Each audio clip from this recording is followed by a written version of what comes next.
Congratulations, Ty. This is John from Lakeshore V Center on your purchase of your new Rockwood Ultra Lite.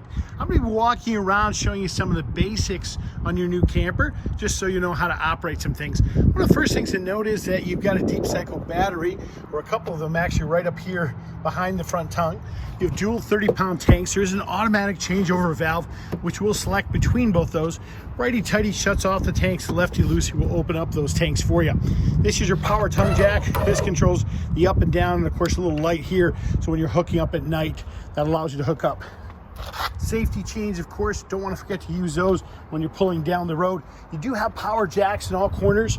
These do turn on your docking lights on the front, so if you want to hook up late at night, you can always do that. Your power switch for your jacks is located on the entry door side. Over here in the side compartment, we've got your 25-foot power cord here, as well as some jack handles as backups in case any of those power jacks were to fail. They have manual backups for those. Well, your sewer connection is right there in between the slides. We did give you a brand new sewer hose that comes with it. Of course, the 3-inch is your waste, the 1.5 is your gray. Always start with your waste first and back flush it with the other. So fresh water drain. Your tires are located right there. Do you want to make sure you check your lug nuts after the first couple hundred miles, just to make sure there's no issues with that ever? This is where you fill your fresh water. City water connection right here for when you're filling up. This is your inlet when you want to go to winterize the camper. When you want to fill up the fresh water tank, you simply hook up to this connection right there. Hot water heater is located back here. Everything you do with the hot water heater primarily is done from the inside. This is where you hook up that power cord we were talking about. This is where you winterize it. When you want to winterize it, you see where it's indicated and marked here. So it's pretty easy, pretty straightforward when you want to winterize it. If you need a light late at night, just click that little guy on there. Typically store your sewer hose in your bumper. You got a wonderful spare tire on this. Do keep in mind that the ladders are rated about 250 pounds. So anybody have any of that, shouldn't use that ladder. This is your exterior shower, hot and cold shower, the camper. You do have a rear hitch on the back of this, so if you want to put a bicycle rack or something of that nature, you can always hook up something like that.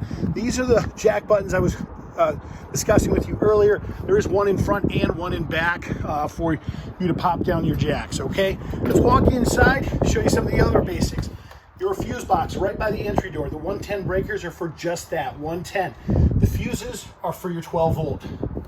That's anything operating typically off your battery system. Your stove, all we want to light that. We'll flip back the cover, make sure our propane is turned on. We'll turn this over to high. We'll rotate this. Look at that, fires right up for you. So simple. Keys are located around the kitchen faucet. Of course, you got this wonderful microwave above there.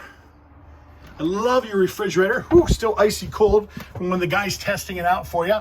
But all you have to do is push that in. It goes to the most convenient power source. If you're pushed in and what happens is your plug is pulled, it's going to switch over to gas. If your gas runs out, it will switch over to electricity. So it's got to back up. These are the directions to walk you through that step by step. So again, real simple operation. Push the button in to operate it. If it's extended, it's going to be on gas. If you push it in, it's on auto. Auto feature means we go to the most convenient power source. So if we're plugged in, we're going to electricity, okay? Now, when we want to slide the slide outs out, this is our central command station, okay? What we do is these are our slide out controls. We'll push those to extend our slide outs. These are interior light controls for us. Our awning, that's how we put our awning in and out. This will turn on our hot water heater. We have electric and we have gas, so we've got both on this. So if you're hooked up to your gas tanks and you run out of those, go ahead and just click on the electric. It'll operate off electric. To turn on your pump, that's your pump switch. You do have tank heaters on this, which allows you to go to colder weather camping. This tells you the condition of the batteries, and this tells you the levels of the various tanks. So very straightforward operation here. Everything's pretty well push button, so very simple to work with. So we got a wonderful TV in here as well. Some cutting boards. Your thermostat is located over here. Thermostat is real straightforward.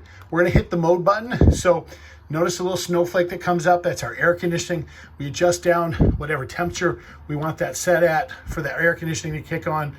We cycle through that. We continue to hit that mode button, And then what it should do is it should kick us over to our our heat. And when we're not plugged in, of course, that's not going to kick on for us because we have no power. So fan, notice the fan controls.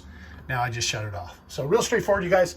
You do have a slide out in your bedroom that is controlled from that central keypad that we were talking about in the earlier additional steps. Right there. This is your bathroom, wonderful bathroom. You do have ground fault plugs in this bathroom as well, guys. That's these plugs here with the little breakers on them. Make sure if those get tripped, you push the breaker to reset. Otherwise, you'll lose some of your 110 outlets. You'll think there's something wrong with your camper, and there's really not. So when you want to operate your fireplace, you'll notice the controls at the very, very bottom for your fireplace. To the far left, the first button is actually your power button. The second light bulb button actually controls the color of the lights for the flames. And then you've got temperature settings and also a timer setting on there. So real simple, real straightforward. Got to be plugged into 110 for that to operate, as it is a 110 fireplace, not a gas fireplace. So once again, you guys, this is John from Lakeshore RV Center. We do appreciate your business. Any questions you have, please don't hesitate to give me a call. You can reach me on my personal cell at 231-740-6225. Thank you and have a great day.